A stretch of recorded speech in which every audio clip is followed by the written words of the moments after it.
London tower దాదాపు 1000 సంవత్సరాలుగా ఉంది. దాని గోడలు రక్తంతో, ద్రోహం అండ్ దుఃఖంతో తడిసిపోయింది. దాని కారిడార్లో తిరుగుతున్న అన్ని ఆత్మలలో కింగ్ హెన్రీ VIII, అతని రెండవ భార్య యానా బోలెన్ కంటే ప్రసిద్ధి చెందింది మరియు విషాదకరమైనది వేరొకటి లేదు. యానీ బోలెన్ ఒకప్పుడు ఇంగ్లాండ్ రాణి, కానీ ఆమె కథ విషాదంగా ముగిసింది. రాజద్రోహం, వ్యభిచారం అండ్ విచ్క్రాఫ్ట్ ఆరోపణలు ఎదుర్కొంది. ఆమెను 1836లో ఆమె తలను ఒక ఫ్రెంచ్ ఖడ్గవీరుడు నరికేశారు అండ్ ఆమెను టవర్ లోపల ఉన్న ప్రార్థనా మందిరం సెయింట్ పీటర్ యార్డ్ విన్సులాలో పూడ్చిపెట్టారు. కానీ ఆమె ఆత్మకు శాంతి లభించలేదు.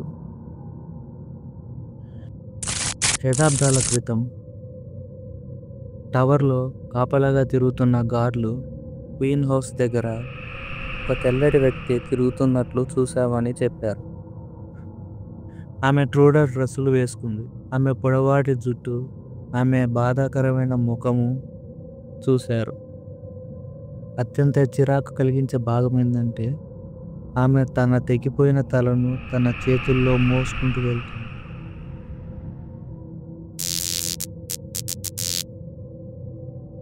కొంతమంది గార్డులు అక్కడికక్కడే మూర్ఛపోయారు. మరికొంతమంది భయంతో పారిపోయారు. ఆ పోస్టుకు తిరిగి రావడానికి ఎవరు ఒప్పుకోలేదు.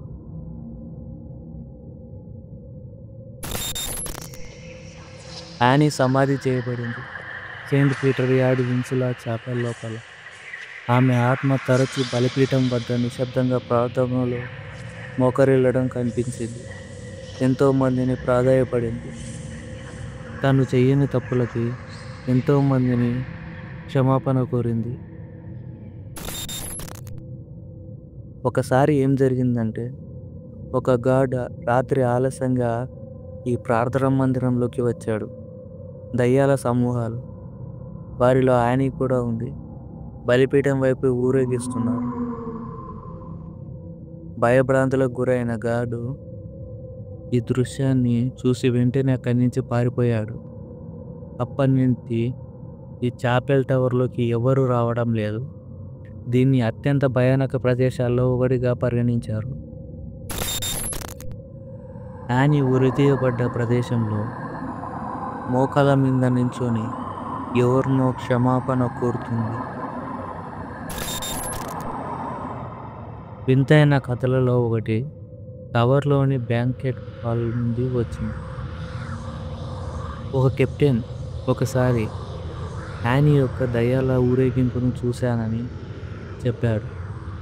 తెల్లటి దుస్తులు ధరించి గోడలలోకి అదృశ్యమయ్యారు. యానీ ఆత్మ ఎందుకు వెంటాడుతుంది? ఆమె మరణం ఒక అన్యాయం. ఆమెపై తప్పులు నిందలు వేశారు. ఆమె ప్రేమించిన వ్యక్తే ఆమెను మోసం చేశాడు. ఆమె కిరీటాన్ని తొలగించినప్పటికీ ఆమె ఆత్మ ఇప్పటికీ కారిడార్లో నడుస్తూ ఉండవచ్చు. ఒకప్పుడు ఆ కోటలో జరిగిన క్రూరత్వాన్ని గుర్తు చేస్తుంది. ఈ వీడియో కింద మీకు మా వీడియో నచ్చితే లైక్ చేయండి అండ్ సబ్స్క్రైబ్ చేసుకోండి. వాళ్ళంటే సబ్స్క్రైబ్ చేసుకోండి. Thank you.